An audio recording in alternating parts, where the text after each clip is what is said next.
हमारे लिए खुशी का दिन है, उत्सव का दिन है, क्योंकि पेशा कानून को और सशक्त बनाने के लिए नए पेशा के नियम लागू किए जा रहे हैं।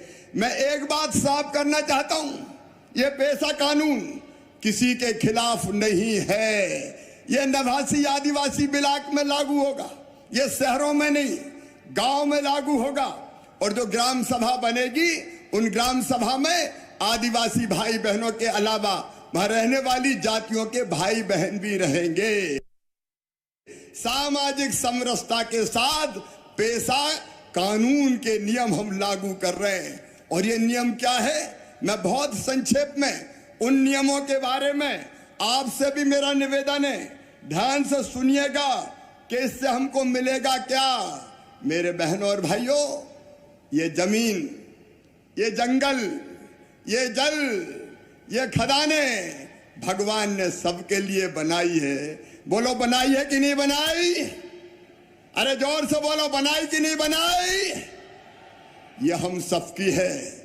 और ये पेशा कानून जो हम नए नियम बना रहे हैं, वो जमीन का अधिकार, जल का अधिकार और जंगल का अधिकार आपको देने वाला है। पेशा एक्ट जो लागू हुआ है, ये एक्ट क्या है और इससे आदिवासी के उत्थान में क्या मदद मिलेगी, क्या कहना चाहेंगे?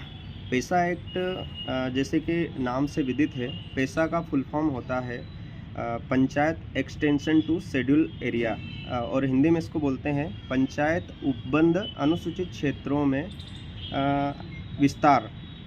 अब ये पेशा कानून 24 दिसंबर 1996 को भारतीय संसद में पास हुआ था और राष्ट्रपति की मुहर भी इसी दिनांक को लगी थी। और तब से ही पूरे केंद्र सरकार द्वारा ये जो कानून बनाया गया था, लेकिन हमारे मध्य प्रदेश में लागू नहीं था। अभी विगत कई सालों से आदिवासियों की मांग थी कि पेशा कानून लागू किया जाए और पेशा कानून के द्वारा हमें स्वायत्तता दी जाए, हमें हमारे गांव में हमारा राज, ऐसा बिरसा मुंडा जी का कहना था। तो इस भावना को लागू करने के लिए विगत कई सालों से आदिवासियों की मांग रही है। तो अभी वर्तमान में मध्य प्रदेश सरकार ने मध्य प्रदेश में बिरसा मुंडा जी के जन्म दिवस 15 नवंबर के दिन पेशा कानून को मध्य प्रदेश में लागू किया। और लागू किया, अच्छी बात है, लेकिन जो केंद्र सरकार का जो पेशा कानून था, जो ड्राफ्ट बना था, उस कानून से बिल्कुल हट के, बिल्कुल अलग टाइप का, यानी आदिवासी अनुसूचित क्षेत्रों में विस्तार करना था। आदिवासी क्षेत्रों में विस्तार करने की बजाय इन्होंने जो पंचायती राज अधिनियम 1993 है, इसका विस्तार कर दिया।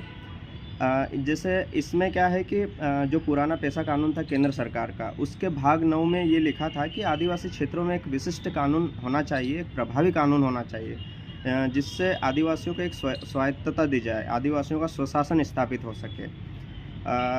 और जितने भी पुराने कानून हैं उनको हटा देना चाहिए पहले, उसके बाद पेशा कानून लागू करना था। लेकिन अभी क्या है, मध्य प्रदेश सरकार ने त्रुटिपूर्ण तरीके से इसको लागू किया।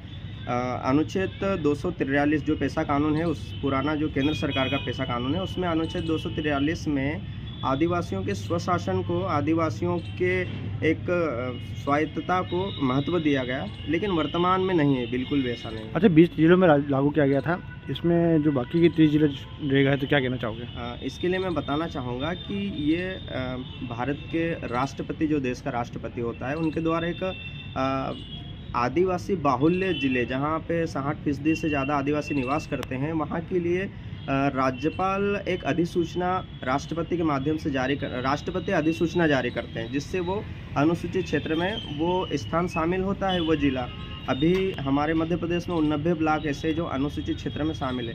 अभी जैसे आपने बताया 20 जिलों में, 20 जिले तो है ही, इसके अलावा भी अन्य जिलों में भी आदिवासी लोग निवास करते हैं, अपनी पारंपरिक रूढ़िवादिता के साथ में, परंपरा के साथ में निवास करते हैं, अपनी भाषा के साथ। अब मेरा मध्य प्रदेश सरकार से आग्रह है, माननीय राज्यपाल जी से आग्रह है कि इन जिलों को चिन्हित करके, जहां पे आदिवासी ज़्यादा संख्या में निवास करता है, आप राष्ट्रपति महोदय के संज्ञान में लाके इसे अनुसूचित क्षेत्र घोषित करवाइए और पेशा कानून लागू करवाइए वहाँ पे। ठीक। अच्छा, क्या इस आने वाले चुनाव को लेकर ये एक्ट लागू किया गया?